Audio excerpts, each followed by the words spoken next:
네, 그럼 지금부터 저희 교회개혁 실천연대 긴급 간담회 극우와의 위험한 동행, 교회는 왜 그 길을 가는가를 시작하도록 하겠습니다. 저희가 12월 3일 계엄 이후에 그 많은 시민들과 또 많은 기독인들이 그 민주주의의 붕괴를 걱정하면서 많은 시국 기도회도 하고 또 성명도 발표하고 그러는 가운데 교회라는 이름으로 대표되어지는 또 다른 교회의 모습의 행태로 인해서 좌절과 또 세상의 비난과 또 언론의 주목들을 받고 있는 상황입니다. 저희가 그 전광훈 소년보 현상이라고 말을 저희가 붙이고 있는데요. 최근에 그게 전광훈이 문제다, 소년보가 문제다를 넘어서 그로 파생되어지는 한국교회의 전반적인 문제와 분열들 그런 것들을 한번 전반적으로 되돌아봐야 되는 시간이 아닌가 하는 생각이 들어서 이 긴급 간담회를 저희가 준비를 했고요. 오늘 저희가 네 분의 패널을 모셨습니다. 신학적, 정치적 그 해석으로 이 현상을 설명해 주실 저희 박성철 소장님, 그리고 교회 개혁의 운동 차원에서 얘기해 주실 우리 방성 목사님, 그리고 현직 목회자로서 바라보는 시각을 또 말씀해 주실 우리 김영태 목사님, 그리고 평신도로서 또 어떤 한 교회 성도로서 신앙생활하는 문제들을 말씀해 주실 우리 박원주 집사님, 이렇게 네 분 패널을 모셨습니다. 앞으로 진행은 제가 질문을 드리고 그 질문 답하는 형식으로 진행을 할 텐데, 시작하기 전에 각 패널분 한 분께서 각자 돌아가시면서 간단히 이번 시국 현황에 대해서 개인적 소견을 말씀해 주시는 시간 가지겠습니다. 박은성 목사님부터 해주셔도 될 것 같은데요. 저는 이번 그 12.3 불법 개혁을 통해서 한국교회가 역사적으로 그동안 어떤 모습이었는가, 극우적 한국교회의 모습이 구체적으로 나타난 우리 12.3 불법 개혁 탄핵 정국에 있는 한국교회 모습이다. 사실 한국교회는 반공 1945년, 48년에 정부 수립 때 세워졌었죠. 반공이 꼭 믿음이라고 하는 것과 함께 태동된 한국교회이며 미국의 강대국을 의존하는 그런 모습으로 일관되게 이어오다가 한국교회 모습이 더 이상의 신학과 신앙이 발전하지 못하고 추락하는 그런 현상이다. 이렇게 봅니다. 거짓 복음으로 강단이 오염됐고 파인 맞은 양심과 같아서 기본 상식을 잃어버렸고 변화하는 이런 사회에 적응하지 못하는 반생명, 반평화, 반생태적인 모습이 지금 현재 한국교회 모습이다. 이런 안타까운 마음으로 여러분들과 함께 했습니다. 김포에 있는 주민의 보배교회 담임을 맡고 있는 김형태라고 합니다. 예장 고신 소속의 목사입니다. 제가 미리 준비해놓은 내용을 좀 읽는 방식으로 그렇게 말씀드리겠습니다. 전광훈 소년보 현상은 천민자본주의, 또 반지성주의, 또 혐오와 폭력성 등 오랫동안 켜커이 쌓아왔던 한국 기독교의 문제적 민낯을 온천하에 공개하고 있는 비극적인 현상이라고 생각합니다. 우리나라의 기독교가 원래부터 이런 모습은 아니었습니다. 아시다시피 우리나라 초기 기독교의 모습은 대중교육에 앞장서서 온 국민들을 교화시키고 또 수많은 그리스도인들이 3.1운동 등 독립운동에 앞장섰으며 말씀을 지키기 위해서 목숨을 걸고 또 신사참배를 거부하는 그런 아름다운 신앙의 전통이 있었습니다. 그랬던 우리나라의 초기 기독교가 변질되기 시작한 것은 신사참배에 앞장섰던 그런 7.1 세력이 기독교의 지도층으로 자리 잡으면서 부터였다고 생각합니다. 서북청년단 등의 교회 관련 단체가 폭력적인 변질된 반공운동을 벌이고 유신체제를 적극적으로 지지했던 보수교회들이 경제발전과 정부의 후원 아래서 점차 대형화되면서 한국 기독교는 초창기에 사회참여적이고 선지자적인 그런 면모를 잃어버리고 지나친 개인화와 내면화가 진행되었습니다. 그 결과 지금의 한국교회의 전반적인 모습은 천민자본주의, 반지성주의, 또 폭력성을 동반한 각종 혐오, 지나친 반공주의 등의 이런 병폐적인 DNA가 새겨진 모습이 된 것입니다. 문제는 한국교회 내부에 숨겨져 있던 이런 병적인 DNA가 이제는 광화문의 정광훈과 여의도의 손현보 목사에게 공개적으로 그리고 집단적으로 아무런 제재 없이 고삐 풀린 망아지 마냥 표출되고 있다는 점입니다. 물론 한국교회에는 건강한 신앙과 시민의식을 가진 분들도 많이 있습니다. 교회가 지나치게 정치화되는 것에 대해서 위기의식을 가지신 분도 많이 계십니다. 그런데 문제는 이런 분들은 대부분 물론 접근의 상황에 대해서 노심초사하면서 그렇게 주시하고 계시지만 현상을 그냥 주시하는 정도에 그치고 있다는 것입니다. 그러다 보니 마치 정광훈과 손현보가 한국교회의 전부인 것처럼 과잉 대표되고 있다는 것이 큰 문제라고 생각합니다. 안 그래도 별로인 기독교의 이미지가 더 나빠지고 있고 전도의 문이 막히고 있습니다. 특히 손현보 목사는 제가 속한 고신교단의 목사이기도 하기 때문에 저는 개인적으로 신사참배를 거부했던 훌륭한 전통을 가진 우리 교단의 이미지도 같이 망가지고 있는 것은 아닌가 하는 그런 안타까운 생각이 있습니다. 또한 정광훈 손현보에 의해서 선동당하고 있는 분들 중에는 제가 개인적으로 잘 알고 있고 또 평소에 여러 가지 면으로 존경할 부분이 많이 있는 선량한 그리스도인들도 많이 있다는 점이 더욱더 풍탄스럽게 생각됩니다. 어쩌면 손현보 목사도 개인적으로는 어쩌면 순수한 동기로 이런 한국교회를 망가뜨리는 저지르고 있는 그런 확신범이 아닌가 하는 생각도 듭니다. 한국교회가 정광훈 손현보 현상으로 둘로 쪼개져서 지금 서로 미워하고 비난하는 모습도 계속 생기게 되는 것이 참으로 안타깝기 그지없습니다. 그러나 골고 구는 종기도 한 번은 고름이 터져 나와야지 완전한 치료가 이루어질 수 있는 것처럼 한국 기독교의 병적인 민낯이 온천하에 공개되고 있는 이 정광훈 손현보 현상도 좋게 해석하자면 한국교회의 정화를 위해서 한 번쯤은 반드시 거쳐나가야 할 홍역 같은 것은 아닐까 하는 생각도 하게 됩니다. 참 아프지만 이런 진통의 과정, 자정의 과정을 거쳐서 한국교회가 더욱 건강한 모습으로 새롭게 거듭나게 되기를 간절히 기도하게 됩니다. 이 안타까운 상황 속에 개입해 주셔서 한국교회가 본연의 모습을 되찾고 세상에 비치어 소금으로서의 모습을 되찾게 되기를 간절히 바랍니다. 이후에 이제 계속 이야기를 하겠지만 개인적으로 현재의 한국교회 모습을 볼 때마다 많이 안타까움을 느낍니다. 개인적으로 제가 이제 기독교 파시즘 현상이라고 이야기했던 현상들이 본격적으로 사회적으로 나타나고 있는 것이라고 생각을 하고 있고요. 어디나 마찬가지지만 그 전체주의를 따르는 종교적 현상이나 아니면 기독교 근본주의나 아니면 이슬람 원리주의처럼 근본주의나 원리주의가 강화되는 종교는 건강하지 못하다는 것을 의미합니다. 단지 이제 이것이 단순히 하나의 한국 교회만의 문제인가?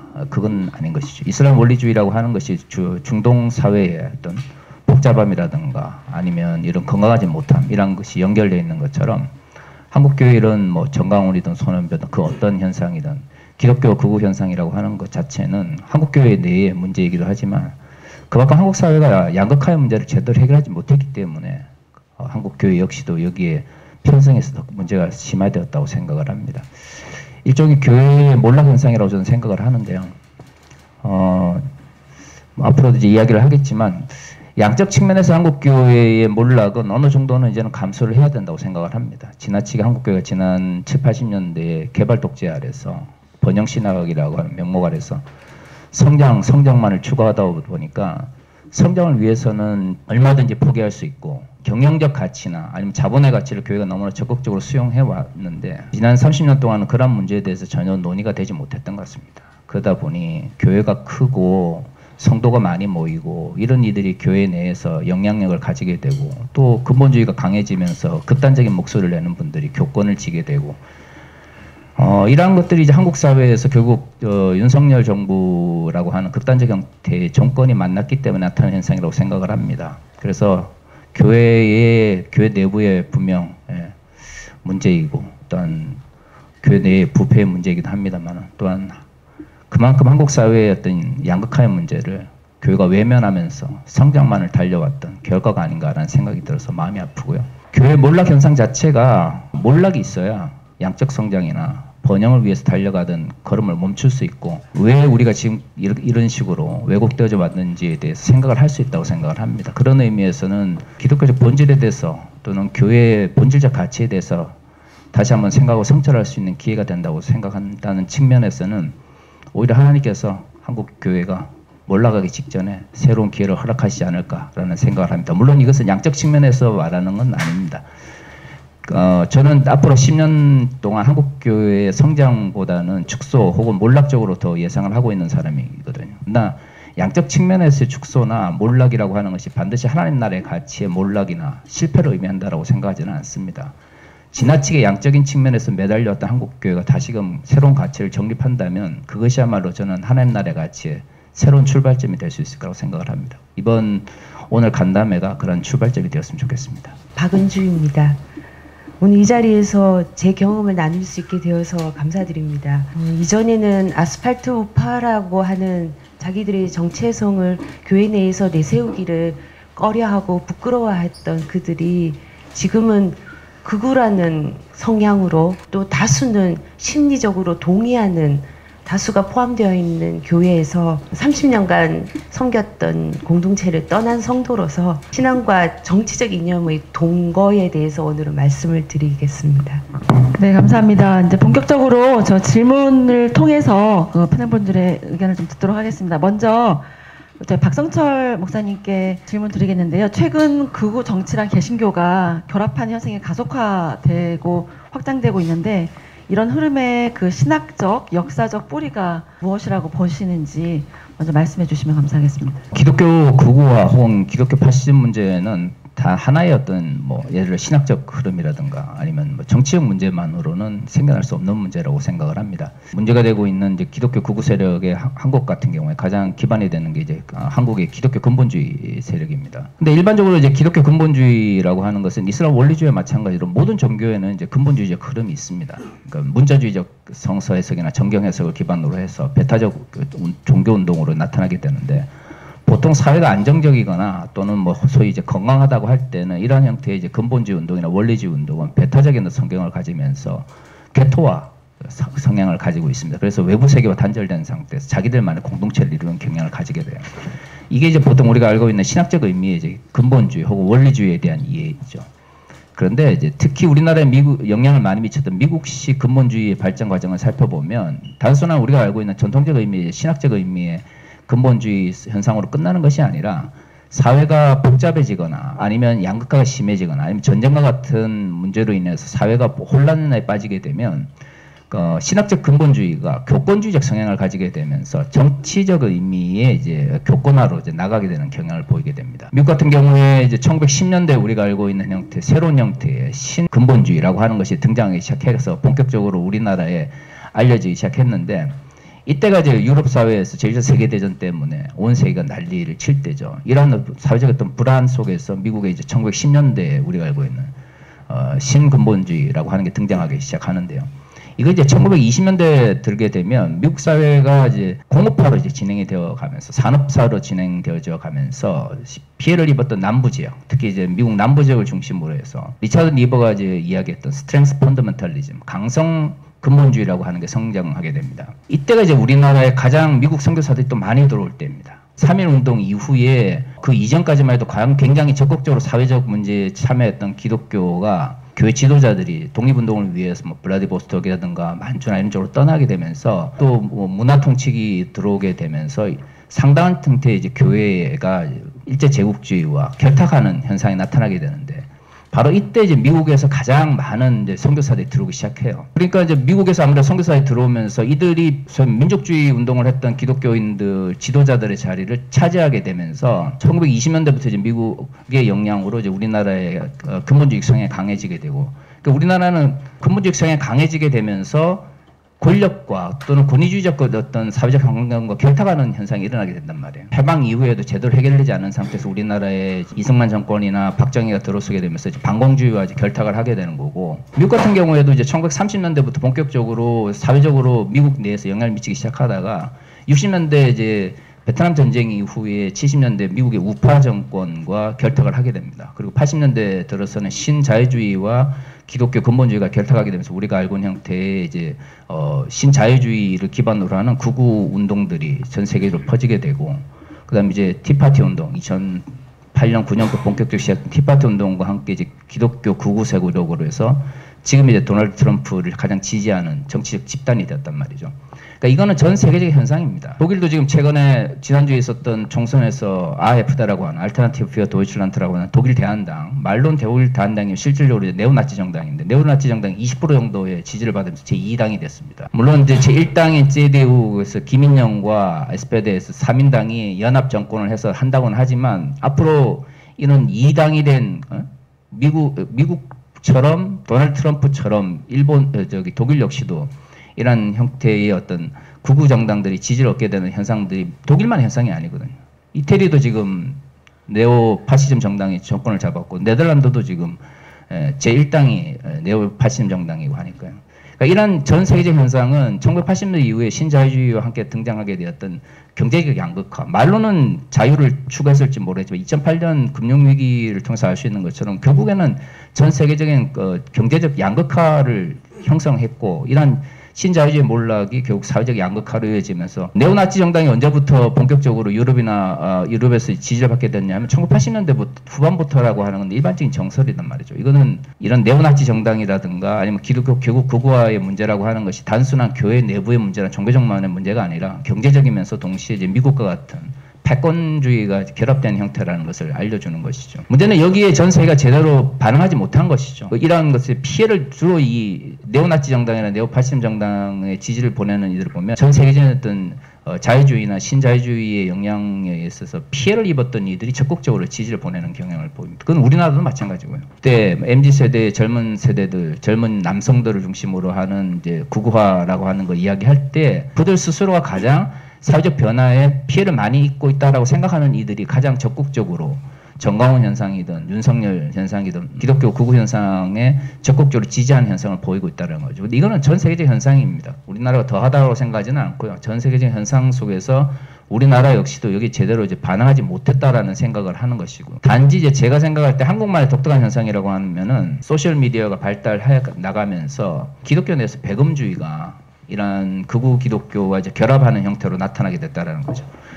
정치적 문제도 분명히 있습니다. 정광훈이나 손현보 같은 이들. 그러나 손현보 같은 경우에는 아무래도 저는 이제 정광훈 씨를 이제 종교적 다단계업자라고 하는데, 그 사람은 이제 종교적 권위를 내세워 가지고 자신을 추종하는 추종자들을 다단계업자들처럼 착취하는 하기 때문이거든요. 측면에서는 분명 이제 극우 이데올로기가 있죠. 하지만 이제 정광훈 씨 같은 경우에는 극우 이데올로기를 하나의 도구로 사용해서 자신의 어떤 경제적 이권을 찾으려고 하는 욕망이 더 강하단 말이에요. 근데 이제 정치를 자신의 이권을 위해서 정치를 사용하는데 이제 거기에 이제 많은 소위 말하는 반공주의에 찌들어 있었던 과거에 이제 기독교 근본주의에 기반하면서 반공주의에 찌들어 있었던 이들이 적극적으로 나서면서 지금의 이제 정광훈 현상, 아스팔트 기독교가 만들어진 거라고 저는 생각을 하기 때문에 이건 말 그대로 이제 교회가 돈을 위해서 종교를 팔아먹고 돈을 위해서 이제 정치를 팔아먹는 이런 현상인데, 이런 것들에 대해서 교회가 지금까지 제대로 반응을 하지 못했다는 거죠. 왜냐하면 정광훈 현상이든 손현보 현상이든 왜 앞에 나타나는 사람들도 문제지만, 문제는 이들을 뒤에서 이제 간접적으로 지지하는 이들이 더 큰 문제라는 거예요. 정광훈 씨 같은 경우에는 이런만 뭐 이야기하면 알만한 유명한 교회 목사들이 IMF 터지고 나서 막 이 교회 그 금융 서비스 제공한다고 하면서 집회할 때 이름 날렸던 정광훈을 불러서 그래서 이제 뉴나이트로 끌어들인 게 지금의 정광훈 현상의 시발점이었지 않습니까? 그러면 뭐 정광훈만 나쁘냐? 문제는 이제 정광훈을 뉴나이트로 끌어들였던 대형교회의 많은 목사들 혹은 그런 근본주의 성향을 가지고 있는 목사들, 반공주의를 지지하는 목사들은 과연 그런 책임이 없느냐는 거죠. 그런 의미에서 보면 정광훈 현상 자체가 배금주의를 추구하는 정광훈이라는 현상으로 나타나고 있지만, 그 뒷면에는 결국에는 이를 간접적으로 지원하고 있고 자신들의 손에는 피를 묻히지 않으려고 하면서 자신들의 이권을 지키려고 하는 그런 한국의 기독교 근본주의 대형교회들이 분명히 자리 잡고 있는 거예요. 그래서 저는 이런 정광훈 현상이나 손현보 현상 자체를 그들만의 문제가 아니라 그들을 간접적으로 지원하고 지지하는 한국교회, 소위 말하는 스스로를 보수라고 이야기를 하면서 근본주의 신앙을 가지고 있는 많은 목사들이 상당 부분 책임이 있다라고 생각을 하는 것이죠. 정광훈 문제나 손현보 현상을 쉽게 해결할 수 없는 문제도 바로 거기에 있습니다. 이 두 사람만 예를 들어 감옥에 보내면 문제가 해결될 것인가? 저는 그렇게 보지는 않거든요. 아마 이들을 대체할 수 있는 새로운 사람들 찾을 겁니다. 김진원 목사나 아니면 저기 몇몇 예전 그 국정원 원장이었던 그 모 장로님처럼 계속해서 이제 극우 기독교 내 싱크탱크로 활동하셨던 분들은 그럼 그런 사람들을 띄워놓고 그런 사람들이 감옥에 가거나 법적 책임을 지게 되면 그럼 사라질 것인가? 저는 그렇게 생각하지 않거든요. 그런 의미에서는 그래서 이제 한국교회의 앞으로 10년의 미래를 그렇게 긍정적으로 보지 않는 것입니다. 단, 이러한 문제를 해결하기 위해서는 단순히 교회 내에서 한두 사람의 목사를 물론 이제 제적을 하거나 이단으로 규정하는 거 필요는 합니다만은 그것만으로는 해결될 거라고 생각하지는 않습니다. 교회가 좀 더 넓은 의미에서 이런 사회적 양극화의 문제라든가 사회적 갈등의 문제를 어떻게 교회가 풀어나갈 것인가 아니면 이런 문제에 대해서 교회가 어떤 역할을 감당할 것인가에 대한 충분한 기독교 정치윤리 부분에 대한 인식을 가지고 그런 관점에서 이 문제를 바라보고 또한 신자유주의 문제라든가 경제적 양극화의 문제라든가 아니면 이데올로기 어떤 도구가 된다든가 이러한 어떤 사회적 문제와 함께 이 문제를 풀어나가야 저는 이제 궁극적으로 해결할 수 있다고 생각을 하고요.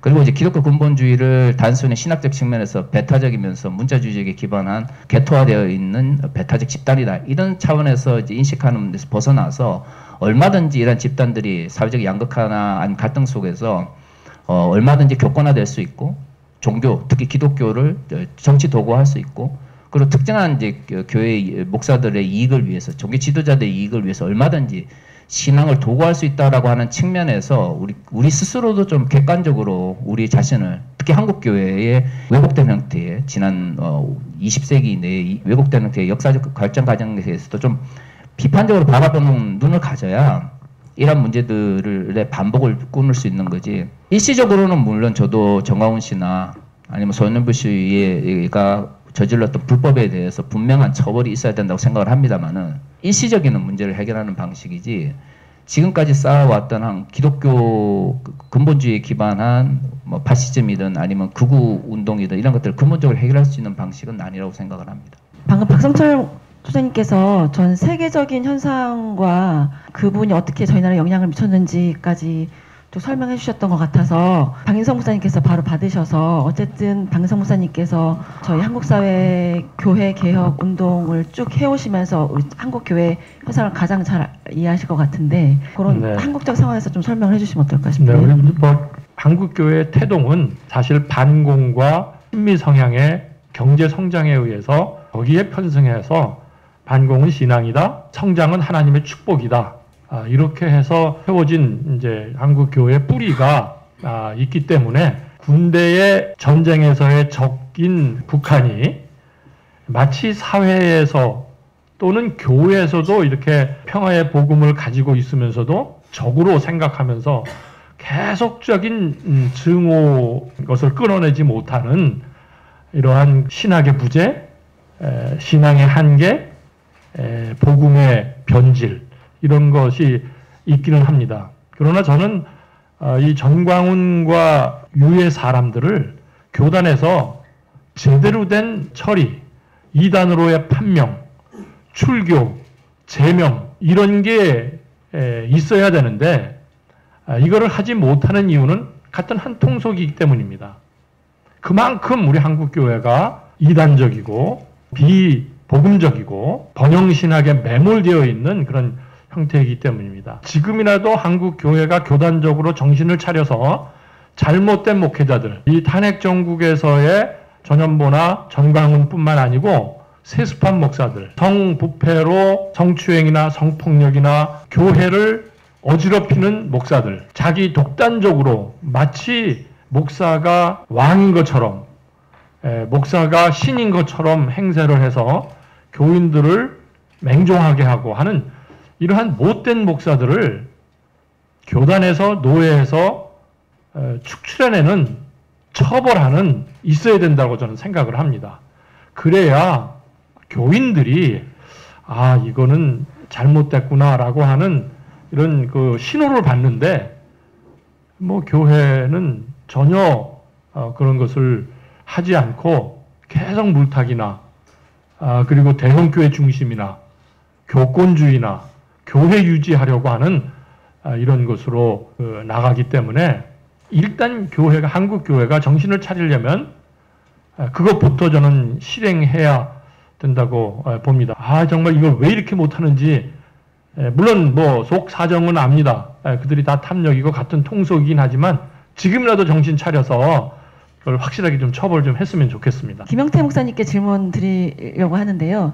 어쨌든 지금 소년보 목사는 정광훈 목사는 조금 더 다르게 정통 교단에 속해져 있는 목사로서, 현직 지금 교단 속속 목사로서 이런 활동을 하고 있어서 좀 더 문제를 심각하게 보고 그 교단 소속하신 목사님들과 성도들이 최근에 기자회견도 하고 하신 걸로 알고 있는데요. 어떻게 그런 과정들이 이루어졌는지 좀 말씀해 주시면 좋겠고, 또 앞으로도 어떻게 진행하실 건지. 손현보 목사, 뭐 저희 교단 선배님이니까 제가 손현보 목사님이라고 하면, 손현보 목사님은 원래는 이제 이 전도 열심히 하시고, 그래서 이제 그 부산에 있는 어떤 공단 지역에서 개척하셔가지고 거기를 교회 성장시키고 뭐 이렇게 전도 강사로 이름을 날리셨던 그런 분으로 알고 있습니다. 그러다가 이제 그 문재인 정부 때 코로나 터지면서 그때 대면 예배를 계속 강행하는 걸로 이렇게 문재인 정부가 이렇게 대립각을 이렇게 세우면서 그때 어떻게 보면 보수 교단 사이에서 좀 스타 목사처럼 이렇게 떠올랐던 그런 이력이 있으시고, 그리고 작년에 10월 27일 기도 운동 뭐 이거 할 때 그때 이제 뒤에서 제일 주도적으로 이렇게 하셨던 분이시기도 하고, 그래서 작년 고심총회 때 이 부분에 대해서 12.7을 이제 우리 교단에서 적극적으로 지원해야 된다, 이제 이렇게 됐을 때 총회 때 이제 이걸 강력하게 이제 주장하셨던 분이시기도 하고, 그래서 총회 안에서 되게 영향력 있는 목사죠. 저희 고심교단이 되게 보수교단이지만 사실은 나름대로 이렇게 목소리를 냈던 그런 부분도 있었거든요. 신사참배 뭐 거부라든지 아니면 뭐 손병호, 이방열 이런 분들도 저희 교단 장로님들이시고, 나름 사회참여 운동에 대해서 또 이렇게 깨어있는 분도 많이 있는 그런 교단인데, 정광훈을 이단으로 이렇게 정조하려고 했습니다. 초동회 때 그거를 이제 막았던 사람이 또 손현보 목사이기도 합니다. 총회 자리에서 정광훈이 잘못 뭐 하나님 까불면 죽어 이런 얘기할 때 이 잘못된 부분이 있지만 그래도 이 사람이 또 순수한 면이 있지 않나 뭐 이런 식으로 얘기를 해서 그걸 이단 정대까지를 막고 그냥 이단 경계해야 된다 이 정도로 이제 그치게 했던 그런 분이기도 합니다. 교단 안에 상당한 영향력이 있는 분이라는 거죠. 국회에서 이제 대통령 단일안이 가결되는 걸 보고 이분은 이제 되게 위기감, 이게 이제 순수한 동기인지 그건 제가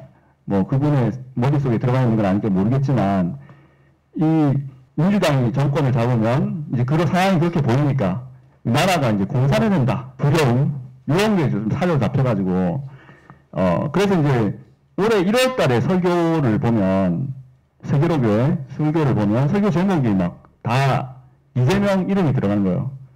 예를 들어서 이재명이 죽어야 대한민국이 산다, 이재명 치하에서 대접받고 살지 않으려면 일어나 한거하라, 이게 설교 제목입니다. 그리고 작은 행동 위대한 역사, 이재명은 끝났다, 기도하는 백성이 있으므로 이재명은 끝이다, 이게 계속 주의 설교 제목으로 아이들 다 있는 데서 구호를 외치고 이재명은 끝났다 이를 독창하도록 구호를 외치고 이런 것을 보고, 근데 교단 안에서 영향력이 있고 또 여기에 동조하는 분들이 연배가 있으신 그런 목사님들, 원로 목사님 이런 사람들 중심으로 지지하시는 분들이 오늘 있다 보니까 이걸 대놓고 이렇게 경고를 줄 수 있는 그런 목소리가 없었어요. 이걸 이대로 두면 안 된다고 생각했던 분들이, 그래서 이제 이 모임을 고신을 사랑하는 성도들의 모임이라고 정해서 손현보 목사의 회개와 또 징계를 촉구하는 그런 이제 성명서를 작성하고 발표하고, 또 여기에 동의하시는 분들에게 이제 연서명을 받는 그런 운동을 해서 2,000명이 넘는 그런 분들이 여기에 연서명을 하신, 그게 이제 현재까지의 진행 상황입니다. 일회성 행사로 끝나면 되지 않기 때문에 지금 3월 중에 지금 서울과 또 대구, 부산, 광주 네 곳에서 3월 중에 손현보 목사 현상에 관련해서 간담회를 진행하기로 했어요. 간담회를 진행했고, 또 이게 성명서에서 끝나는 게 아니라 실제로 이번 법무회 때 손현보 목사의 어떤 이런 행태에 대해서 어떻게 할 것인지, 신학적으로 어떻게 볼 것인지, 어떤 징계를 해야 되는지 이런 것을 총회에 이제 헌의안을 올리기로 지금 준비 중인 그런 몇 노회가 있다고 제가 알고 있습니다. 현재 우리 교단에서 반발하시는 분도 많고, 여기 유언서명에 참석한 목사들을 오히려, 저 같은 목사들을 오히려 징계해야 된다. 역으로, 이렇게 이제 제가 알기로는 곧 그런 것들을 발표한다고 제가 들었습니다. 그렇고, 손현보 목사를 지지한다라는 성명이라든지, 윤석열 대통령 탄핵을 반대하는 그런 성명을 준비하고 있다라는 교단에 은퇴하신 그런 목사님들, 뭐 그런 영향력 있는 목사님들 중심으로 그런 것을 준비하고 있다는 그런 얘기도 들었습니다. 넘어가서 저희 박은주 집사님 얘기 좀 듣고 싶은데요. 교회 교인으로서 이 윤석열 정권의 가장 나쁜 폐해는 저 개인적으로 소위 갈라치기라고 하잖아요. 그래서 계속해서 분열을 시키는 부분이 아니었을까 생각이, 뭐 정치적으로든 사회적으로든 그 계속 분열을 조장했던 부분이 가장 나쁜 행위라고 저는 개인적으로 생각을 하는데, 30년 동안 섬겼던 교회를 나오게 된 과정을 통해서 교회의 극우화가 신앙과 어떤 영향을 미쳤는지 한번 좀 얘기해 주시면 어떨까 싶습니다. 거기에 직접적인 이유는 저희 공동체가 아주 수많은 어려움과 역경도 있었고, 공동체 안에서의 문제도 있고, 바깥의 외부적인 문제도 있었지만 넘어갔는데, 요번 12.3 이후로 느끼는 그 황당함은 제가 여기에 몸담고 있는 것이 그들이 하나님과 내가 섬기고 내가 알고 싶어하고 내가 찾는 하나님과 같을까라는 의구심이 많이 들어서 고민을 했습니다. 12.3 이후에 저희 교회 공동체에서는 이전에도 그렇고 정치 얘기는 일절하지 마라, 정치에 대한 언급은 절대 하지 마라는 게 룰이었고요. 공동체 내에서 있었던 긴박한 문제에 대해서만 언급하고 기도하고 그러지만, 이런 나라가 내란으로 야기된 이 나라의 긴박한 상황에 대해서는 기도 하나 전혀 없었고요. 이 상황에서 그리스도인들이 어떤 자세를 취해야 되고, 우리는 어떻게 참여를 해야 되고, 아니면 참여를 하지 말아야 될 건지에 대한 토론은 전혀 없었고요. 오히려 서로가 경계해야 되는 가짜뉴스, 그것을 믿고 속으로 대표 기도에서도 그걸 기도합니다. 그리고 동의를 합니다, 사람들이. 그리고 또 이런 상황이니까 제가 이전에 윤 정부가 태고 나서 느꼈던 저 사람은 이찍일까 일찍일까 하는 그 생각으로 상대를 보는 시선이 이번에도 저 사람은 극우일까, 저 사람은 나랑 같은 생각을 가진 교우일까라는 생각 때문에 어떤 기도의 내용을 나누거나 아니면 생각을 나누는 것이 굉장히 제한되고 굉장히 짧아지고 하는 것을 느꼈습니다. 이것은 제가 14년 전에 저희 본 교회가 담임 목사의 거짓이나 교회 건축의 의문들 때문에 문제 제기했을 때 그 담임 목사를 따르고 믿는 자들과의 대화에서 소그룹에서나 공동체 내에서 느꼈던 것을 다시 느끼는 과정이었습니다. 또 하나는 이거는 급박하게 생겼던 이유이고 저 안에 내재되어 있던 여러 가지 문제는 교회라는 곳이 사회적인 문제에 대해서 눈 감아서도 안 되지만 어떤 정치적인 성향을 편성해서 그것을 동의하는 것을 나타내서도 안 된다고 생각하는데, 주일 설교에서 저희 공동체는 특성상 외부 설교자를 초빙해서 주일 설교를 했습니다. 교회개혁을 외치는 공동체이다 보니까 교회 내에서도 개혁적이고 진보적인 목사님들과 신학자들이 오셔서 설교를 해주셨는데, 혹시 설교 내용 중에 세월호 언급이나 아니면 그들의 역사관과 조금 다르다고 생각되는 예를 들게 되면은 소리를 지르거나 그만두라고 하든지 아니면은 일어서 나가거나 일어서 나가면 교회 예배를 방해하는 사건들이 있었습니다. 제가 그것을 보면서 이게 신앙 그리고 하나님 나라의 본질보다 저들이 믿는 이념이 더 우선되나, 이런 것을 자주 두렵게 느꼈었고요.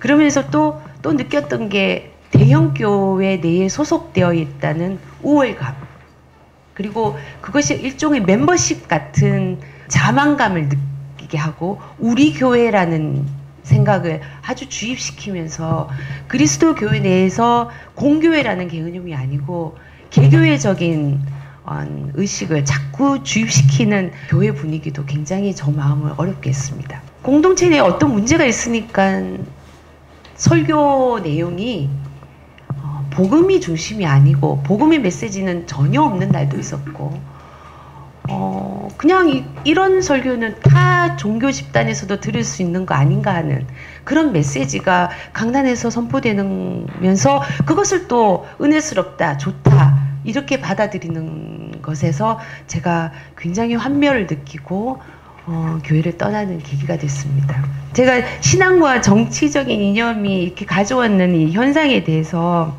의문을 가지고 하나님께 기도하고 했던 것이 저희는 교회에서 기도할 때나 리더들이 요구하는 것이 하나가 되자, 하나가 되라는 말을 많이 했었습니다. 이게 유대인이나 헬라인이나 종이나 자유인이나 남자나 여자나 다 그리스도 안에서 하나라는 이 대목에 대한 이 말씀에 대한 왜곡이 아닐까 저는 생각을 했습니다.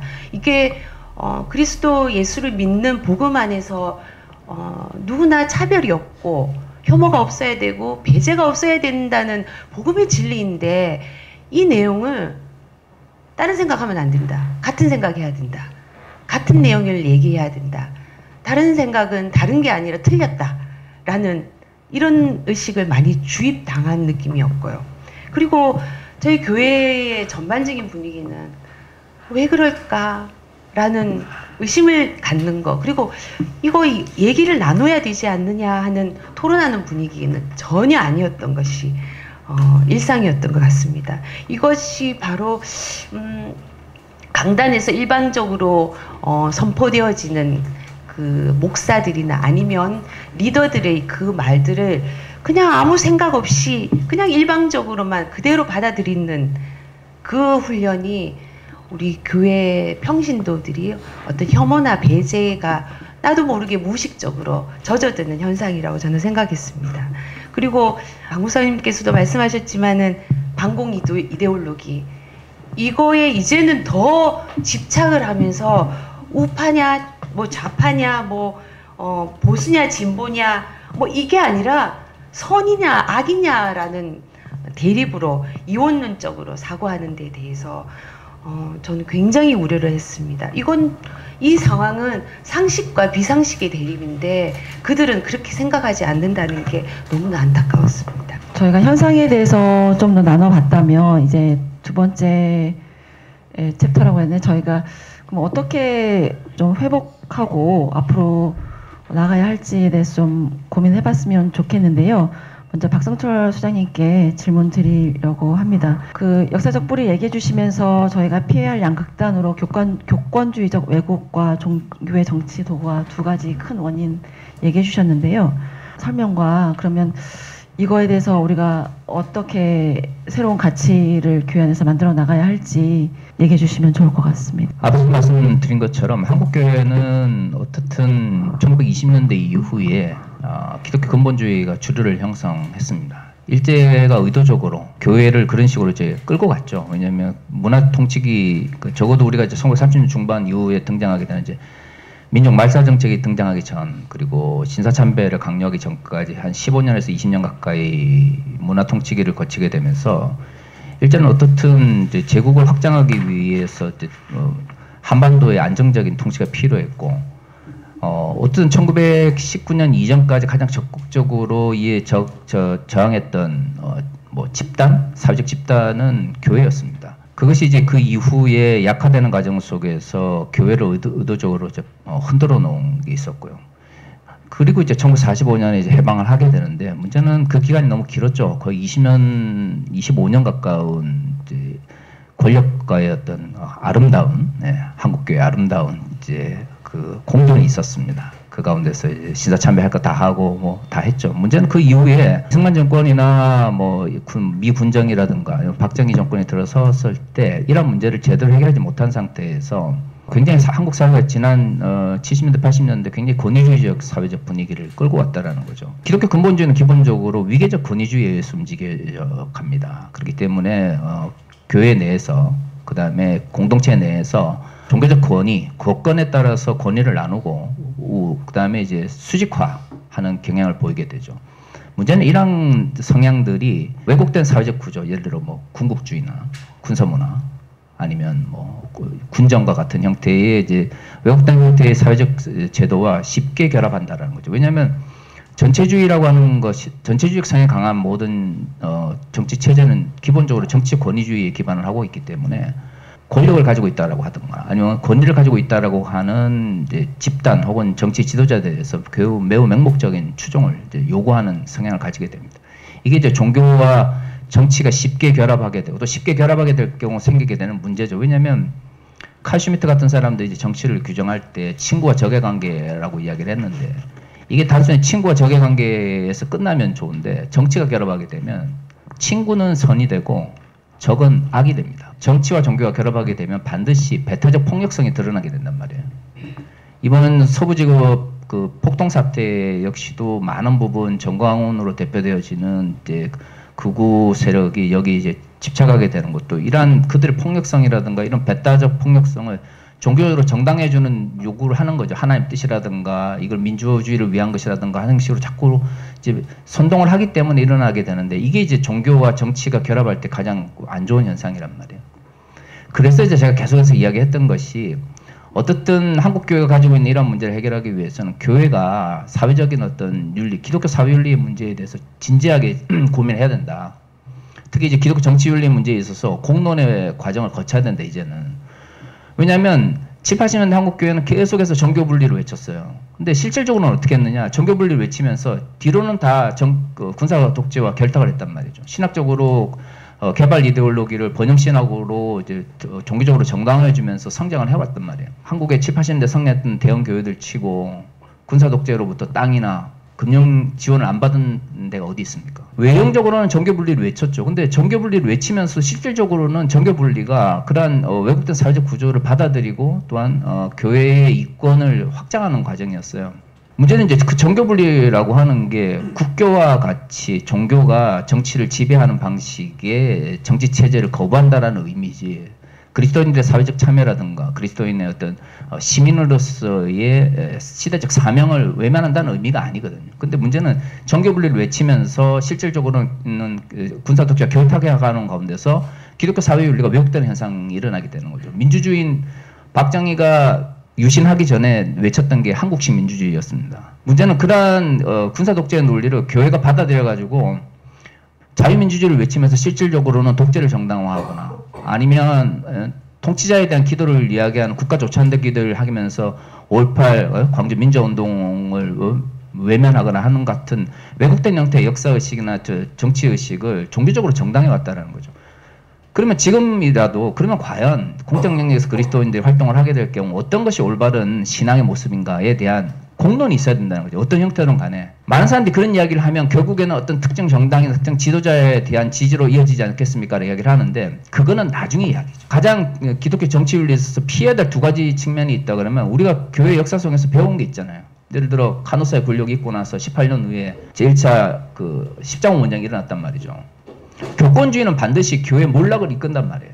그러면 그런 교권주의가 정치적 영역에서 나타나는 것, 정치적 교권주의라고 하는 것이 현대사회에서도 얼마든지 나타날 수 있는데 그럼 이런 정치적 교권주의 문제를 해결하기 위해서 교회는 뭘 해야 되는가?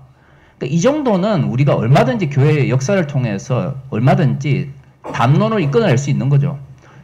어떤 정당을 지지하자, 어떤 사람을 대통령을 만들자의 문제가 아니라 지금 한국교회에 필요한 것은 과연 한국교회가 피해야 될 공적 영역에서의 정치적 행위는 뭔가에 대한 공론이 필요한 것이고 그걸 위해서 정치적 교권주의와 같은 문제에 대해서 분명하게 교단 차원이라든가 교회 차원에서 거부를 한다든가 아니면 우리가 20세기 독일이나 유럽의 경험을 통해서 알 수 있는 것처럼 종교가 정치의 도구로 전락하는 경우를 우리가 봐왔잖아요. 그러면 적어도 교권주의, 정치적 교권주의 문제라든가 아니면 종교의 정치적 도구할 문제만큼은 교회가 공적 영역에서 피하자. 이것은 신학적 측면에서 교회 몰락을 이끌고 신학적 측면에서 왜곡을 가져오니까 이 문제만큼은 피하자라고 하는 방식으로 공론을 만들어 가면 되죠.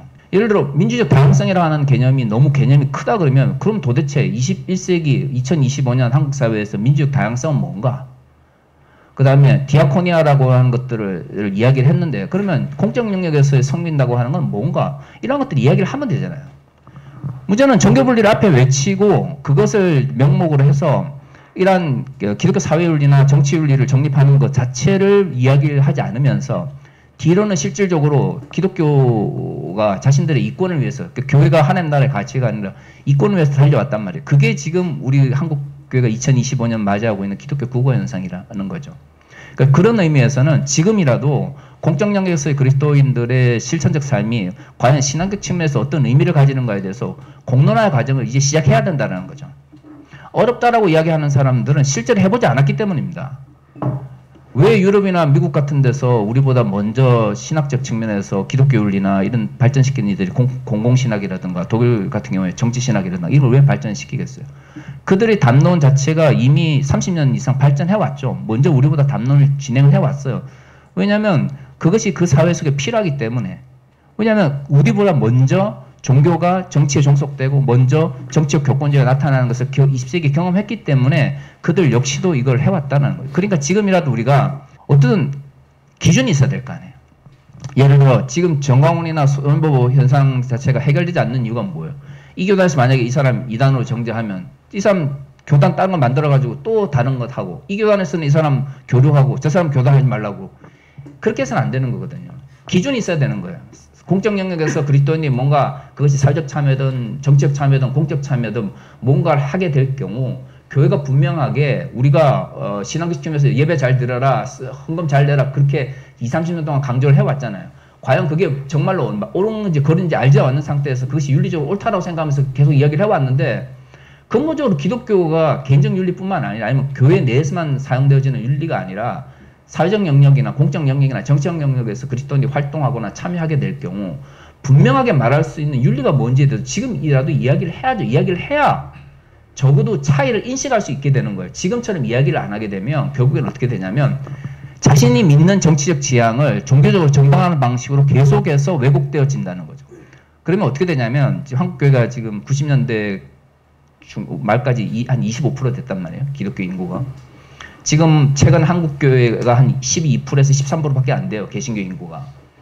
그럼 지난 30년 동안 거의 그 가난 성도는 한 300에서 350만 정도 늘어났다고 지금 이야기가 나오고, 전반적으로 이제 기독교 인구가 줄어들었는데 우리나라는 개신교 같은 경우에는 65%에서 70%가 여성입니다. 기독교인이 준다라고 하는 건 뭘 의미하냐면 나이가 드신 여성분들이 교회를 떠나거나 돌아가시는 데 비해서 젊은 성도들이 교회를 안 들어온다는 말이에요. 갑자기 젊은 남성들이 교회에 들어와서 한국교회를 성장시킬 수는 없어요. 한국교회 성향상. 그 문제는 뭐냐면 이러한 한국교회가 그러면 얼마만큼 이러한 젊은 세대들을 끌어안기 위해서 노력을 했냐는 거죠. 노력을 안 했어요. 그렇기 때문에 앞으로 10년 동안 한국교회 성장이 성장 쪽으로 가든 몰락 쪽으로 갈 거라 생각을 한단 말이죠. 지금 이대로 이제 그대로 있으면 어떻게 되냐면 기존의 극우적 현상은 계속 강화되고 교인들은 계속 줄게 돼요.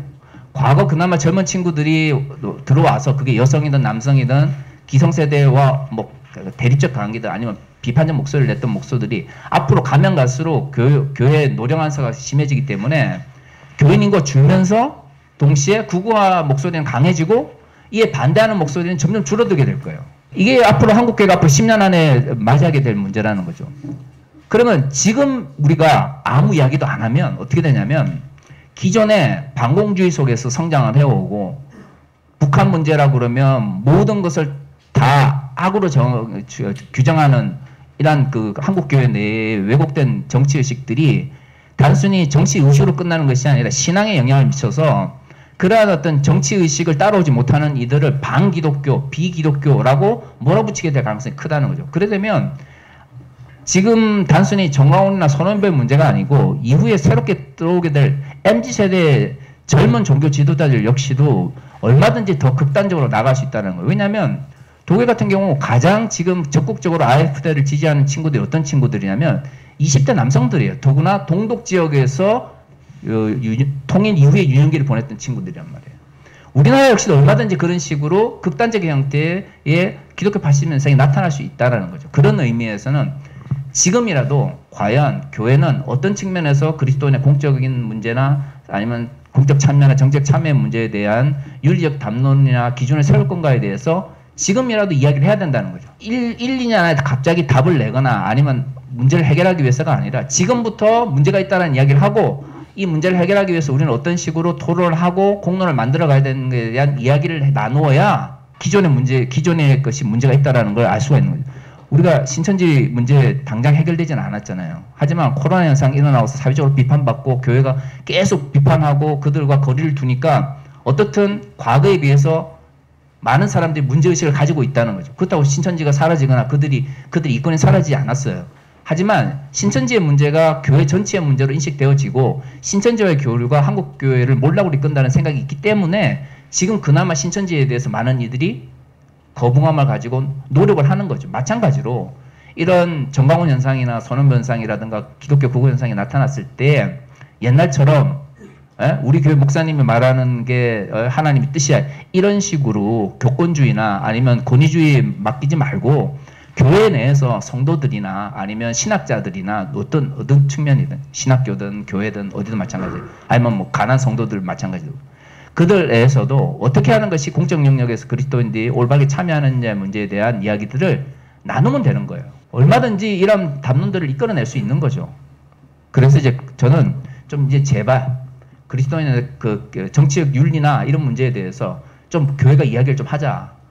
더 이상 교회에서 정치 이야기하는 거에 대해서 두려워하지 말고 이야기를 안 하면 어떻게 되겠어요? 안 하면 문제가 해결되는 게 아니잖아요. 안 하면 어떻게 되냐면 기존에 왜곡된 의식들이 계속해서 퍼져나가는 거예요. 이야기를 해야 되는 거예요. 이야기를 해야 저 사람은 나하고 다르게 생각하는구나. 그러면 내가 말하는 것이 교회 내에서 문제를 일으킬 수 있겠구나 라는 생각을 하게 되는 거죠. 이야기를 안 하기 때문에 문제가 생기는 거예요. 저는 그래서 정치적 문제를 이제 교회가 본격적으로 이야기를 해야 된다고 생각을 합니다. 그게 이런 정광훈 현상이나 손원배 현상을 약화시키고 궁극적으로는 장기적으로 해결할 수 있는 첫 번째 출발점이라고 생각을 해요. 어쨌든 저희 한국 교회가 되게 목사 중심의 교회고 또 어떻게 보면 공예배라고 소위 말하는 그 주일들인 그 공예배를 통한 목사의 설교가 권위를 가지고 권력을 가지는 그런 것들 때문에 계속 문제를 양상하고 있잖아요. 이런 부분에 대해서 어떻게 또 신학적으로 또 교회 내에서 다르게 좀 실천할 수 있을지 얘기해 주셨으면 좋겠습니다.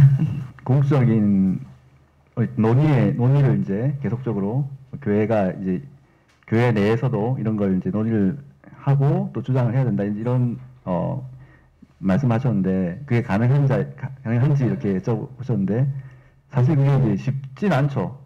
교회 규모가 클수록 이제 워낙에 이제 다양한 목소리들이 있으니까 이창수 목사님 같은 경우에 이제 뭐 판단을 유보하고 뭐 기도하자 이런 식의 이제 주장을 해서 또 많은 어떤 논란들이 있었지 않습니까? 한편으로는 좀 이해가 되는 부분도 있어요. 물론 이제 그게 옳다는 것은 아니지만 교회 안에서 이제 이런 게 막 하면 이제 교회가 막 분열되고 또 그런 이제 갈등이 생기고 이런 것을 우려해가지고 이제 그렇게 하시는 게 한편으로는 이해가 되는 부분도 있긴 하지만 이게 침묵을 지키고 이제 교회가 목소리를 못 내는 어떤 현실적인 이유들이 있는 거죠. 우리 교단에서 이제 고신을 사랑하는 성도들 모임이 손원배 목사의 어떤 예배를 어떤 정치 선동의 장으로 만든 것에 대해서 이제 목소리를 냈잖아요. 그렇게 내면 바로 이렇게 반발이 온다는 거죠. 그래서 그 자리에 이제 성령서를 발표하는 현장에서 현직 목사로 저도 이제 발언을 하고 했던 그것 때문에 저도 개인적으로 공격을 받기도 하고, 저는 사실은 그런 뭐 전투적인 스타일이 전혀 아닙니다. 평소에 그냥 저는 성경 말씀을 연구하고 뭐 이런 데 관심이 많지 사실은 그런 스타일은 아닌데 이렇게 하니까 바로 이제 공격도 들어오고 뭐 예를 들어서 그 선언에 참여했던 사람들 다 색출해야 한다 이런 얘기가 들으려고 하니까 부담이 생기는 거죠.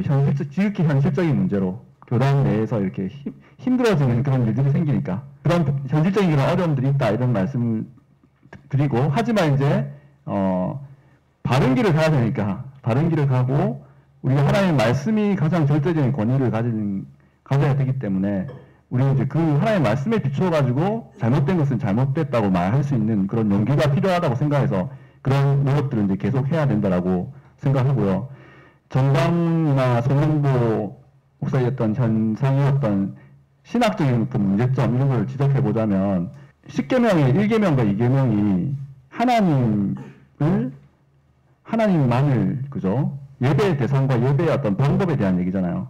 하나님만을 예배하고 하나님께서 원하시는 방법대로 예배하는 것. 이게 1계명과 2계명의 핵심이지 않습니까? 근데 지금의 이런 현상은 하나님 위에 어떤 정치적인 이념, 이게 더 올라가가지고 거기에 정치적인 이념에 자기의 생각과 맞으면 거기에 이제 다 동조하고 하나님 말씀이 기준이 아니라 정치적인 신념이 지금 기준이 된 일종의 우상숭배라고 생각합니다. 또 용기를 내서 또 말도 할 수 있어야 되고 뭐 이렇다고 생각합니다. 박영선 목사님은 운동단체로서 입장이 어떤? 네, 제가 늘 이제 교회개혁 운동을 한 20년 넘게 하면서 어디 강의에 가거나 또 종종 설교 시간에도 교회개혁은 하나님도 못한다. 이유는 인간이 특별히 목사가 하나님보다 더 높은 위치에 있기 때문에 힘들다라는 우스갯소리를 합니다. 우리가 다 논리적으로는 또 안타까운 마음에서 마음의 표시는 다 이해가 되지만 실제로 이게 한국 교회에서 적용하기는 참 여간 쉬운 문제가 아닙니다. 어렵습니다. 뭐 대화해야죠. 이야기해야죠. 공론의 장으로 펼쳐야죠.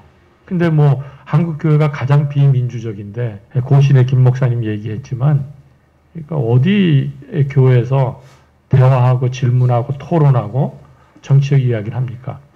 이게 한국교회 현실입니다. 한국교회의 개혁교회를 중심으로 한 한국교회가 무너져야 된다고 저는 생각을 합니다. 이게 교회개혁의 어떤 길이다. 저는 그렇게 생각합니다. 박 교수님께서 감소를 얘기하셨는데 감소가 이렇게 많이 됐음에도 불구하고 개신교의 사회적 영향이나 정치적 영향은 지대합니다. 그럼 왜 그러냐? 가만히 들여다보면 정치인들도 또 기업인들도 또 중산층 이상의 사람들이 대부분이 기독교인입니다. 그래서 기독교, 개신교인들이 이 사회의 기득권을 다 쥐고 있습니다. 그렇기 때문에 뭐 웬만한 목소리를 내는 것은 용납이 안 되는 이 분위기입니다. 저는 제가 교회개혁을 외치면서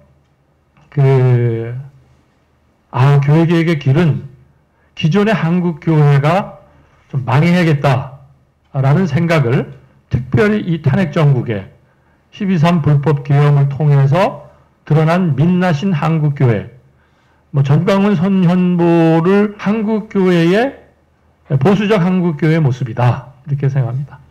제가 진보적 교회들과 또 진보적 일꾼들과 함께 사회개혁을 위해서 많이 목소리를 냈습니다. 우리 안에 있는 문제는 뭐냐? 교회는 안 망한다라는 거예요. 그런 아주 인식이 깊이 깔려 있어요.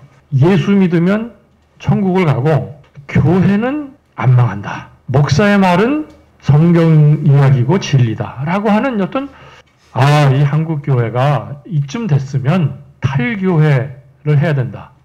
현재 교권주의와 제도권에서의 탈교회, 이건 진보 진영이나 보수 진영이나 탈교회 못해요. 탈교단 못합니다.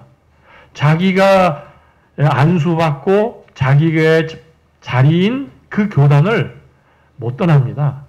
뭐 이유는 다 있어요. 뭐 노후 대책도 있고 연금도 있고 또 교단의 어떤 자랑거리도 있고 나는 뭐 어느 교단의 목사, 나는 어느 교단에 이런 게 있습니다. 탈교단 이거 하지 않으면 한국교회 희망 없습니다.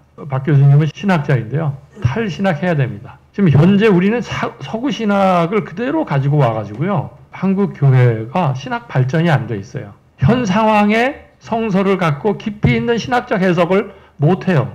이 양극화, 이 대립, 이 대통령이라는 사람이 왕자를 쓰고 나타나서 극기하는 자기 마음대로 안 되니까 계엄이나 선포하고 그것도 대통령 권한이라고 얘기하고 국민 앞에 총칼을 들이댄 사람이 계몽이라고 우기는 이 현상에 대해서 그래도 윤리적으로나 가치적으로나 높은 위치에 있는 교회가 오히려 더 맹종하고 순응하고 함께하면서 폭력을 휘두르는 이 모습에 한국 교회의 신학은 뭔가? 이게 거의 없습니다. 거의 한국 신학은 서구 신학의 사장돼 가지고요. 초기에 140년 전, 130년 전에 받았던 그 선교 신학을 그대로 가지고 있으면서 하나도 발전이 되지 않았습니다. 저는 새로운 교회 운동, 새로운 신학 운동, 새로운 복음 운동이 일어나야 되겠고, 목사도 아니다.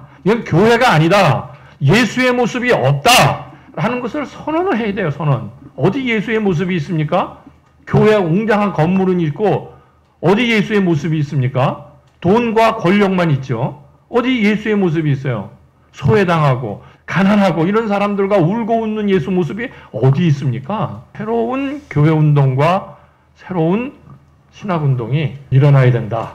이게 이 탄핵 정국을 통해서 본 한국 교회의 민낯이라고 저는 생각합니다. 약간 마지막으로 또 한 번씩 그 김영태 목사님, 박선수 사님, 집사님께 이렇게 질문을 좀 드리고 싶은데, 교회의 본질이 우리가 교회 안에서 정치 문제를 가지고 공론하는 것 자체가 우리 신앙의 본질인가라고 했을 때, 결국은 저희 대부분의 한국교회 성도들은 신앙생활 잘하고 싶고 교회를 통해서 정말 좋은 공동체 생활을 하고 싶은 것들이 결국은 목적이잖아요. 또 우리 국민들도 사실 누군데 이 주말에 맨날 이렇게 거리에서 시간을 보내야 하고 또 온 신경을 곤두세우면 뉴스에 우리 일상을 파괴하면서 살아야 되는 것들이 우리의 일상들은 아니잖아요. 그러니까 신앙도 마찬가지일 것 같아서 저희가 이제 이런 가운데 정말 교회의 모습이 어떤 모습이어야 할까? 그러니까 정말 건강한 신앙 공동체를 만들어 가려면, 그러니까 어떤 이런 일들에 휩쓸리지 않고 가려면 어떤 모습이어야 할지 일단 목회자로서 좀 말씀해 주셨으면 좋겠고, 또 박선수 선생님도 또 말씀해 주셨으면 좋겠고, 또 평신도로서 어떤 기대였으면 좋겠는지 말씀해 주시면 좋겠습니다. 건강한 교회로 재편되는 그걸 저는 탈교회라는 말까지 쓰고 싶지 않고요. 어쨌든 재편돼야 될 필요는 있다고 생각하는데, 한국 교회가 그러면 더 건강한 교회의 모습을 이렇게 찾기 위해서는 교회가 성도들을 개명시켜야 된다고 생각해요. 건강한 기독교 신앙과 성숙한 시민의식을 가진 그런 성도들, 그런 신앙인들을 만들 수 있도록 교회가 성도들을 충분하게 교육하고 또 바른 말씀이 선포되고 하는 그런 기억이 있어야 된다고 생각하고요. 저는 이제 한국교회의 어떤 큰 병폐 중에 하나가 교회 안에 있는 그 반지성주의라고 생각합니다. 여러분도 한 번쯤은 인터넷에서 이제 보셨을지 모르겠지만, 교회에 이제 처음 사람이 이제 교회에 오니까 그 목사가 뭐라고 말합니까? 교회에 오신 것을 환영합니다 하면서 그분의 머리에 뇌를 팍 뽑으면서 이제 이거는 필요 없습니다 이렇게 하는, 사회생활 하면서는 정말 다 충실하게 자기 역할을 하고 또 충분히 이성적이신 분들이 교회만 오면 뇌가 없어지고 그냥 그 목사의 말에 무조건 그냥 다 틀렸는지 분별하지 못하고 하는 그런 신자들을 양산하는 건 큰 문제라고 생각하고요. 피해자들도 반성해야 되겠죠. 신학생들의 자질이나 어떤 신학교부터 또 반성해야 되고요. 성도들 잘 이끌어갈 수 있는 그런 의식 있고 또 말씀에 충실한 그런 목회자들을 만들기 위해서 이렇게 신학교도 노력해야 될 필요가 있고, 목사가 잘못된 어떤 판단을 했을 때 그것을 충분히 견제할 수 있는 그런 장치들, 이런 것들이 필요하다고 생각하고, 그리고 성도들도 깨워가지고 그냥 목사가 하는 말 무조건 다 다른 간지성적인 그런 그리스도인들이 아니라 스스로 분별력을 가질 수 있는, 그래서 교회 안에서 이제 그런 교육들이 잘 이루어져야 되겠죠. 성경책을 일단 잘 봐야 되는데, 성경만 본다고 근데 또 그게 다 해결되는 건 아니잖아요. 바른 시각을 가지고 성경을 읽어야 되니까 성경을 잘 해석할 수 있는 그런, 성경 해석을 잘 할 수 있는 그런 교육도 있어야 될 것이고, 또 성경뿐만 아니라 사회 현상에 대해서도 성도들이 바른 어떤 분별력을 가질 수 있도록, 예를 들어서 독서 모임을 한다든지, 또 충분히 이제 그런 거에 대해서 사회 현상에 대해서도 잘 이해하고 또 사회 현상을 위해서 같이 기도하고 할 수 있는 그런 교육들이 필요해서, 교회가 해야 된다고 생각합니다. 글쎄요, 전 좀 다른 이야기를 해야 될 것 같습니다. 한국교회의 문제는 뭐 앞에서 이제 두 분 목사님께서 말씀해 주신 것처럼 심각한 수준이고, 제가 이제 근본적으로 생각하는 질문은 뭐냐면, 이게 이제 한국교회만으로 풀 수 있는 문제인가입니다. 종교 중독이라는 용어를 많이 썼고 실질적으로도 지금도 쓰고 있지만, 이러한 그 정치와 종교의 결탁 현상이라든가 그 극우 기독교 현상 같은 경우에는 단순히 종교적 현상만으로는 일어나기 힘듭니다.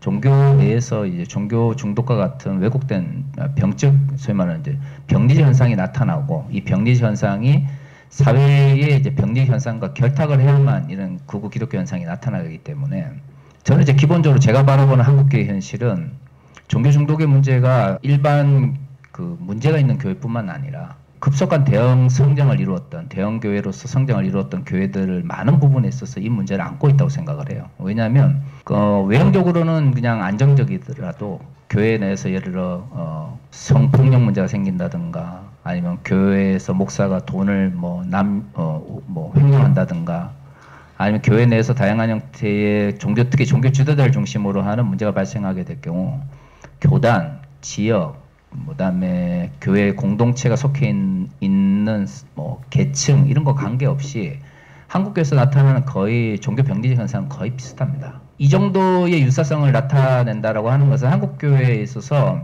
지난 30년 동안 성장 지상주의로 달려오는 가운데서 거의 많은 교회들이 알게 모르게 이러한 성장 이데올로기를 받아들였고, 이러한 것들로 인해서 병리 현상이 교회에 많이 쌓여 있다는 걸 의미하는 거거든요. 대형 교회들 중에서 이런 문제에서 자유로운 사람은 없다고 생각합니다. 이런 문제가 발생했을 경우, 특히 병리적 문제, 종교 병리적 문제가 발생했을 경우는 교회 자체로서는 절대 해결할 수 없습니다. 이 문제를 해결하려면 시민사회 영역과 연대도 필요하고요. 외부에서 우리에 대해서 비판하고, 외부에서 우리에 대해서 이 문제에 대한 대안을 내놓기 위한 목소리를 듣는 이런 과정들이 필요하지, 과연 우리 교회단 내에서나 우리 교회 내에서만 이런 문제들을 해결하기 위해서 된다고 생각하지는 않고, 모든 중독이든 병리적 문제는 스스로 이 문제를 해결할 수 있다고 생각하고 할 수 있으면 그건 더 이상 문제가 되지 않습니다. 지금은 한국 교회가 시민사회 영역으로부터 도움을 받아야 되는 시점이라고 생각을 해요. 그러기 위해서는 한국교회 문제나 이런 극우 기독교 문제에 대해서 함께 문제의식을 나누고 있는 교회 밖에 있는 분들, 혹은 비기독교인들 중에서도 시민운동을 하시는 분들이라든가, 아니면 성숙한 시민사회를 꿈꾸시는 분들과 연대를 해서 교회 내 그들의 목소리로서 교회 내부의 비판을 함께 만들어가야 되는 부분이 필요하고요. 탈교회라고 한다 그러면, 탈교회 주체는 저는 지금 거의 한 300에서 350만 정도 되는 가난 성도들이라고 생각을 하거든요. 왜냐하면 적어도 그분들은 교회의 어떤 권위주의적인 성향 속에서 맹목적으로 복종하지 않고 문제가 있다고 생각해서 교회를 떠나신 분들이에요. 그러니까 우리 입장에서는 가난 성도일지 모르겠지만, 어쨌든 그분들은 한국교회의 기존에 문제가 있다고 생각하시는 분들이기 때문에 시민사회 영역에 도움을 받는 것과 동시에 가난 성도들의 목소리에 귀를 기울일 수 있는 방향으로 자꾸 이제 노력을 해야죠. 그런 과정들이 필요하고, 그들의 목소리를 교회가 들어야만 미래가 있다고 생각을 합니다. 한국교회가 안 망한다고 하는데, 원래 이제 서서히 망하는 집단은 당장은 망하지 않는 것처럼 보입니다. 하지만 궁극적으로 망하고 있어요. 앞으로 10년 후에 한국교회에서 지금 12%, 13% 하는데 몇 프로나 될 것 같습니까? 지금처럼 성인지 감수성 떨어지고 종교 지도자들이 성폭력 문제 일으켜도 교회에서 침묵하고 이러는데 젊은 여성들이 교회에 오기를 바란다고요. 저는 한국교회가 앞으로 10년 안에 7% 이하로 떨어질 거라고 생각을 합니다. 그러면 일부 대형교회를 제외하고 나면 중소형 교회들은 거의 담임 목사들 사례비도 주기 힘들게 될 거예요. 문제는 지금의 60대 이상의 기존의 기득권을 누렸던 분들 입장에서는 교회가 지금 망하든 말든 지금 있는 분들 헌금 내고 헌금 내고 11조 내는 거 유지될지 모르겠지만, 저를 비롯해서 지금 60대 미만, 50대 중반 혹은 40대 이제 막 목사가 된 사람들 같은 경우에는 앞으로 10년 후에 먹고 사는 문제를 진지하게 고민해야 됩니다. 그러니까 저는 그런 의미에서 기독교 문제라든가 종교 병리적 현상은 해결해도 되고 해결해도 되지 않아도 되는 문제가 아니고, 지금 이 문제 해결하지 않으면 지금 50대를 기반으로 하는 젊은 목사들 다 미래에 굶어 죽는 거예요. 문제의 심각성을 인식하고 다일도 들어야 되는데 지금 그런 심각성이 없어요. 왜냐하면 다 지금 대형교회만 바라보고 있거든요. 저는 그런 의미에서는 앞으로 5년 안에 이러한 문제들에 있어서 본격적으로 한국교회가 문제가 있다, 해결해야 된다, 해결하지 않으면 우리 굶어 죽는다라는 의식들이 분명히 젊은 목회자들 중심으로 일어나고 있고 지금도 일어나고 있고 일어날 것이라고 생각하기 때문에 이런 문제를 해결하기 위해서 교회 내에서만의 문제가 아니라 시민사회와 연대를 하고 가난 성도들의 비판적 목소리를 수용하기 위해 적극적으로 수용하는 교회 운동으로 재편이 돼야 그래야 저는 2025년 한국교회가 직면한 문제들을 그나마 조금이라도 해결할 수 있을 거라고 생각을 하고요. 그럼에도 불구하고 장기적으로 양적 측면에서의 수축이라든가 몰락은 피할 수 없다고 생각을 합니다. 지금 우리가 고민해야 되는 것은 양적으로 줄어드는 걸 어떻게 막을지가 아니라 그 이후에 어떻게 할 건가에 대한 고민들을 이제 해야 된다고 생각을 해요. 양적으로 많이 줄고 몰락의 길이 보였을 때 다시금 한국교회가 일어나기 위해서 뭘 해야 될 건가에 대한 고민을 해야지 지금 양적으로 주는 걸 막기 위해서 어떻게 하면 이런 저런 프로그램에 매달리다 보면 저는 오히려 그게 한국교회를 더 몰락으로 이끌 수 있다고 생각을 합니다. 그런 의미에서 교회가 좀 시민사회 영역이나 가난 성도들과의 연대와 같이 교회 자체 내의 문제보다 이제는 우리 자신을 좀 객관적으로 보고 이 문제는 한국교회 내에서는 해결할 수 없다라는 걸 인정을 하고 조금 더 넓은 관점 속에서 이 문제를 해결하기 위해서 노력해야 되지 않을까 그런 생각을 해봅니다. 이제 박성철 소장님은 일반 매스컴에도 지금 이 현상 때문에 많이 초청받아서 토론회 같은 참여하고 계시잖아요. 그러니까 기독교계 아닌 곳에서. 그래서 좀 궁금한 게 그분들 그쪽 이제 일반 언론계나 그쪽에서 바라보는 시각들은 어떨까요? 소위 말하는 이제 진보적 언론을 추구하신다는 분들 입장에서는 한국 교회를 볼 때 막 그 내부에서 복잡하게 일어나고 있는 다양한 변화들을 보지는 않습니다. 한국 교회가 극우 세력의 어떤 구심점이 되고 있다. 이것만 이제 보고 있다라는 거죠. 저는 그게 일반 언론들이 한국 교회를 바라보는 거의 비슷한 시점이라고 생각을 해요. 예를 들어 뭐 그 교단 일반 언론에서 각 교단의 특징을 찾아가면서 이제 교회를 생각하는 것 같잖아요. 그래서 이제 지금 이제 극우 기독교 세력이 한국 교회를 이제 과잉 대표하고 있는 문제가 단순히 일부의 문제가 아니라고 생각을 하는 게 교회는 하나의 덩어리로 이해되어지는 거예요.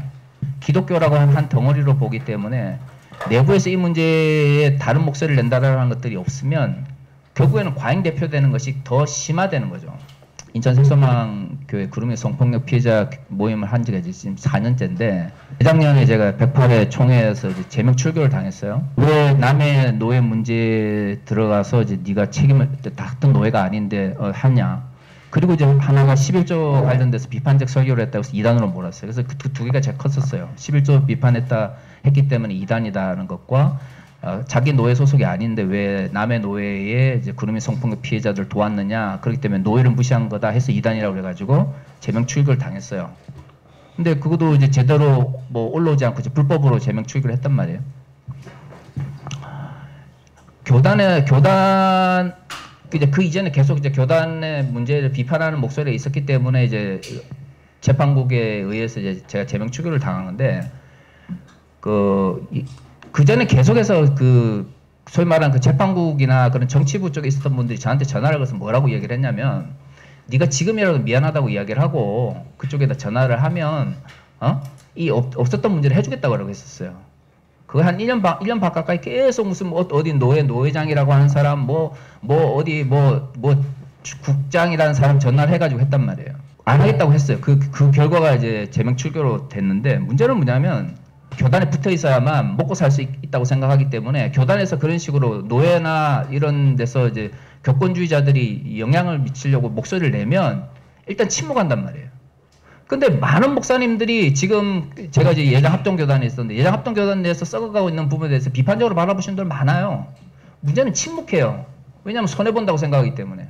그래놓고 교회에 가가지고 목사님라는 사람들이 자신들이 섬기는 성도들을 향해서 하나님 뜻대로 살라고 한단 말이에요. 왜냐하면 목사들도 먹고 살아야 되기 때문에 사람이기 때문에 우리도 먹고 살아야 되고 그러기 위해서 교단이 필요하고 그런 거죠. 그러면 이런 문제들에 있어서 그러면 그 계속해서 지금의 시스템이 유지가 되어지면 우리가 지금 먹고 사냐 이거죠. 아니거든요. 그러니까 지금 목사님들의 문제는 뭐냐면 지금 이대로 계속해서 위에 분들, 대형 교회들, 교단들 해왔기 때문에 어떻든 지금은 내가 침묵하고 목소리를 지키면 내가 앞으로 어떻든 먹고 사는 데는 문제가 없겠지라고 생각하니까 침묵을 하는 거예요. 만약에 지금 교단이 내일 모레 망하고 썩는다고 그래가지고 죽는다 그러면 누가 그게 침묵을 하겠어요. 저는 그런 의미에서는 침묵하고 있는 목회자들도 문제라고 생각을 하고, 그런 의미에서 제가 계속해서 뭔가 이야기를 해야 된다고 하는 게, 목사든 아니면 뭐 교회 밖에 있는 사람들이든 뭐든 간에 아닌 건 아니라고 이야기를 하는 거는, 그거는 기본적으로 신앙의 문제라는 거죠. 그건 정치의 문제가 아니고 신앙의 문제라는 거죠. 그런 의식을 갖도록 하고, 그런 의식을 갖도록 우리가 노력을 해야 되는데 하지 않았어요. 그래놓고 이제 와가지고 일부인들이 자신의 이권을 위해서, 이해관계를 위해서 신앙을 이야기하고 정권을 이야기하고 정치를 이야기하는 거에 대해서 우리가 안 된다고 이야기를 하는 건, 그건 말이 안 된다는 거죠. 그런 의미에서는 어떻든 외부에서 우리를 바라볼 때는 우리가 침묵하면 함께 가는 거예요. 왜냐하면 과잉 대표되고 있기 때문에.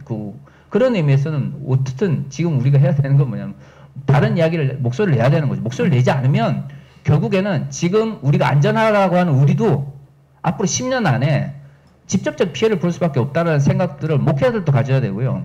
지금 성도들도 결국에는 그들이 지키고자 하는 복음이라고 하는 게 어떻든 10년 안에는 세상 사람들로부터 멸시를 받을 거다라는 위기감을 가져야 되는 거죠. 그런 의미에서 저는 교회가 이대로 가다가는 다 같이 죽겠구나라는 위기감을 느꼈다고 하는 측면에서 그나마 감사하다고 생각하는 거예요. 이대로 가다가는 한국 교회가 극으로 다 몰려서 결국에는 같이 몰락하겠구나라는 위기의식을 가지게 됐다는 것만으로도 감사하게 생각하는 거지. 문제는 이제 여기서 이제 어떻게 하느냐가, 저는 앞으로 한국 교회가 몰락 이후에 새로운 진짜 남은 굴투기를 가지고 다시금 뭔가를 할지, 아니면 그냥 과거의 소국 교회들처럼 몰락해서 그냥 머물지의 이 문제가 이제 결정된다고 생각을 합니다. 그래서 이제는 조금 교회 밖에 손을 내밀고 교회 밖에 사람들과 함께 연대하는 그런 좀 폭넓은 시각을 가질 필요가 있다라고 개인적으로 생각하고 있습니다.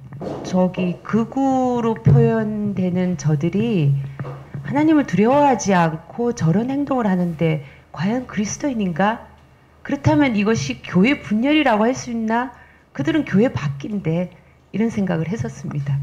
가장 크게 좀 걱정되는 부분이 교회 내에서 10대, 20대, 30대의 남성 청년들이 극우화되는 건데, 저는 교회 공동체로 모이는 곳에 리더들, 그리고 설교자로 대표되는 목사님들에게 요청하고 부탁드릴 것은 복음의 가치관의 기준에서 생각할 수 있는 훈련을 좀 시켜달라는 겁니다.